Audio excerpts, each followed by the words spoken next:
നമസ്കാരം, പ്രവാസി മലയാളിയിലേക്ക് സ്വാഗതം. വിദേശ രാജ്യങ്ങളിൽ കോവിഡിന്റെ പുതിയ വകഭേദമായ ഒമിക്രോൺ കണ്ടെത്തിയ സാഹചര്യത്തിൽ കേന്ദ്ര മാർഗനിർദ്ദേശങ്ങൾ അനുസരിച്ച് മുൻകരുതലുകൾ സ്വീകരിച്ചതായി ആരോഗ്യവകുപ്പ് മന്ത്രി വീണ ജോർജ്. UK ഉൾപ്പെടെയുള്ള യൂറോപ്യൻ രാജ്യങ്ങളും മറ്റു 11 രാജ്യങ്ങളും ഹൈ റിസ്ക് രാജ്യങ്ങളാണെന്ന് കേന്ദ്രം അറിയിച്ചിട്ടുണ്ട്.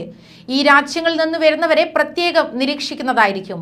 ഇവർക്ക് വിമാനത്താവളങ്ങളിൽ RT-PCR പരിശോധന നടത്തുന്നതാണ്. പരിശോധന നടത്തി ഫലം നെഗറ്റീവാണെങ്കിൽ ഹോം ക്വാറന്റൈനിലായിരിക്കണം. 8-ാം ദിവസം വീണ്ടും പരിശോധന നടത്തണം. അത് കഴിഞ്ഞ് വീണ്ടും 7 ദിവസം വരെ സ്വയം നിരീക്ഷണം തുടരണം. പോസിറ്റീവായാൽ അവരെ പ്രത്യേകം സജ്ജീകരിച്ച വാർഡുകളിൽ പ്രവേശിപ്പിച്ച് ചികിത്സ ഉറപ്പുവരുത്തും. അവർക്കായി പ്രത്യേകം വാർഡുകൾ ക്രമീകരിക്കുന്നതാണെന്നും മന്ത്രി വ്യക്തമാക്കി. സംസ്ഥാനം ജീനോമിക് സർവൈലൻസ് നേരത്തെ തന്നെ തുടർന്നു വരികയാണ്. ജീനോമിക് സർവൈലൻസ് വഴി കേരളത്തിൽ ഇതുവരെയും ഒമിക്രോൺ വേരിയന്റ് കണ്ടെത്തിയിട്ടില്ല.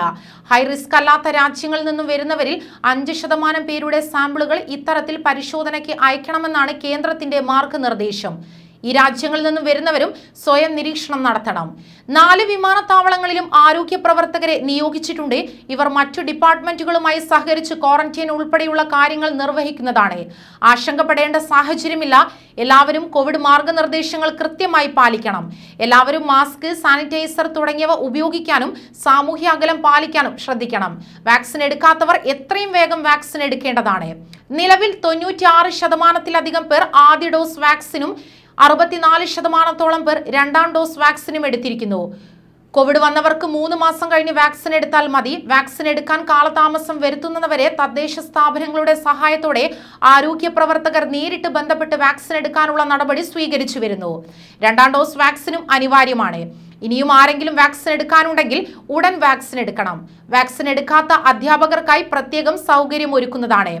കോവിഡ് 3ാം തരംഗം മുന്നിൽ കണ്ട് സംസ്ഥാനം നേരത്തെ തന്നെ മുന്നൊരുക്കം നടത്തിയിരുന്നു.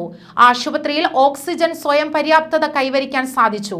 അട്ടപ്പാടിയിൽ ആരോഗ്യവകുപ്പും ST വകുപ്പും യോജിച്ചുള്ള പ്രവർത്തനങ്ങൾ നടത്തിവരുന്നു.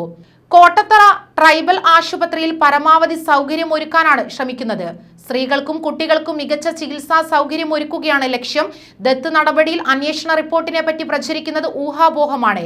വസ്തുനിഷ്ഠമായ റിപ്പോർട്ടാണ് നൽകിയിരിക്കുന്നത്. ഈ റിപ്പോർട്ട് സൂക്ഷ്മമായി പരിശോധിച്ചു വരികയാണെന്നും മന്ത്രി വ്യക്തമാക്കുകയും ചെയ്തു. കൂടുതൽ വാർത്തകൾക്കായി ഈ ചാനൽ സബ്സ്ക്രൈബ് ചെയ്യുക.